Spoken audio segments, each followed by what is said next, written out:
dive into the deep depths of your background and tell the viewers and the listeners more about yourself.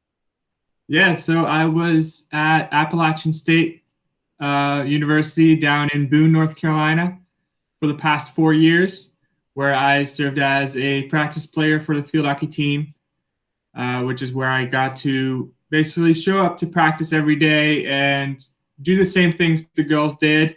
I would also join them in lifts, mostly during my first year, and join them in runs and team activities. And then on game days, I would help them out with some video footage and coding and all that good stuff. So, yeah, that was basically what I did at App State for 4 years. I helped out with clinics, coaching, focused really a lot on goalkeepers while I was there. So helping out with some goalkeeping coaching. And yeah. You mentioned the practice player aspect. Is that something that was established before you got there, or is that something new once you got there? I think I was the first one at App State. Yes. Yeah, I think I was the first one to do that role. There's quite a few practice players out there, especially in D1 now. I know there's one at Old Dominion now, and there's some other D1 programs that have allowed guys to come to their campus and be a part of the team, which is really, really awesome, since it is not a guy sport in the NCAA. So that way we're trying to grow the game in a different way, I guess. Yeah. Well, I think it's important for the people that are watching and listening to know how big the men's side of the sport really is around the rest of the world. So it's not like you just had an interest in field hockey and wanted to check it out. I mean, your growing up you were exposed to the men's side of the sport, right?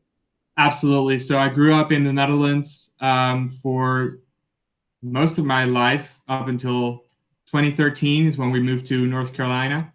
And in the Netherlands and all over Europe, it's huge in Australia and India is where it's really, really big on the men's side as well as the women's side.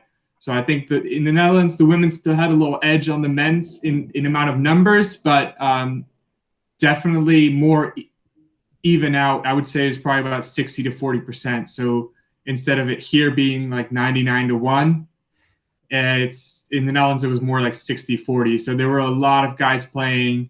It was considered a guys and girls sport instead of just a girls sport. And yeah, so when I came here, that was a huge, huge change and difference for me, to go from having a lot of people around me that played as well and did the same things I did to having to coach and work with mainly girls, which is has been a fun change for sure. What about the current status? You mentioned the 99-1. What about that challenge is most difficult? How do we get to a point where field hockey for men is more accepted, or is it just the fact that there's so many other options, so much oversaturation of other sports that it may never get to that point? Yeah, exactly. There's so many other sports here that are so much more popular. You've got football, baseball, basketball. Lacrosse is gaining some really popularity amongst guys and girls. So it's hard. I mean, if you're a young boy, you've got to get into the sport at an early age. And since there are no opportunities for younger guys regularly to play field hockey, which is starting to change at the club level. There are a lot more clubs that are now allowing U10, U12, U14 boys to practice with the girls. But then again, once you get up to that U16, U19 age, there's no real opportunities for them to play in tournaments or do anything like that. So that's a real struggle.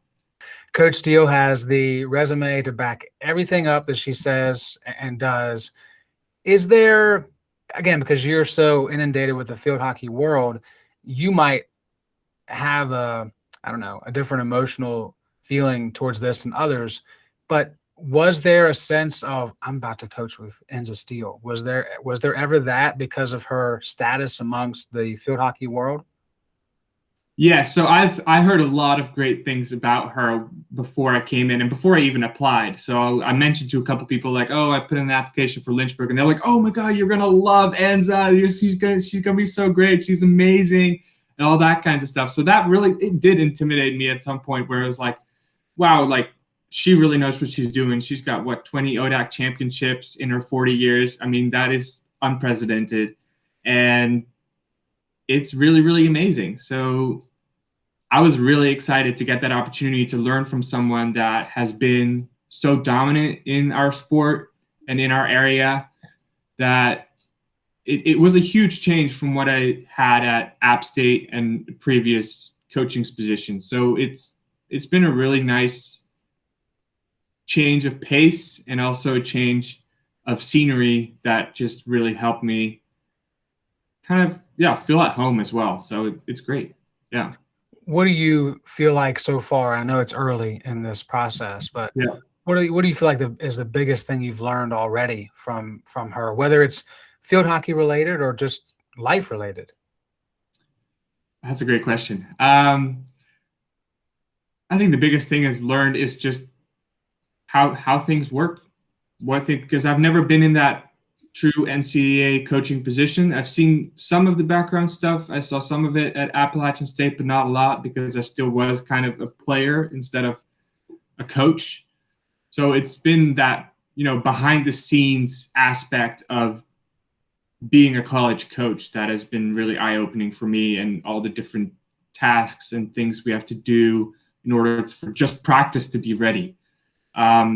So just learning that process has been very, very valuable, and making sure that, gears get out to the girls, everything is right, everybody gets what they want, and the sizes are correct, and all that good stuff. So it's been a valuable learning experience so far, and I'm sure there will be many, many more lessons to come. Well, there's no doubt about that. I think that part's guaranteed for sure. Now, even with all of that experience, the one thing that Coach Steele and anybody else hasn't experienced is what we're going through now with COVID-19 and the precautions and safety measures being put in place. So for both of you, or for the entire staff, what's the most challenging part about the current situation now? At least luckily you're allowed to practice and have these sessions, but what's still challenging about that dynamic? We can't see everybody at the same time. That's, I think, the most challenging aspect that we have right now. We would love for us to just be on the field with everybody, and we can't, and we're okay with that, and the girls are okay with that. But yeah, I mean, I think at some point it's going to be tough, where, we've got these groups and we've got to stay in these groups and go from there.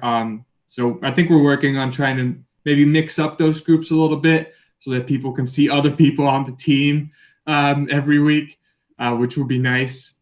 But so far it's just that aspect of like not being able to really do gameplay, and not being able to see everybody at the same time.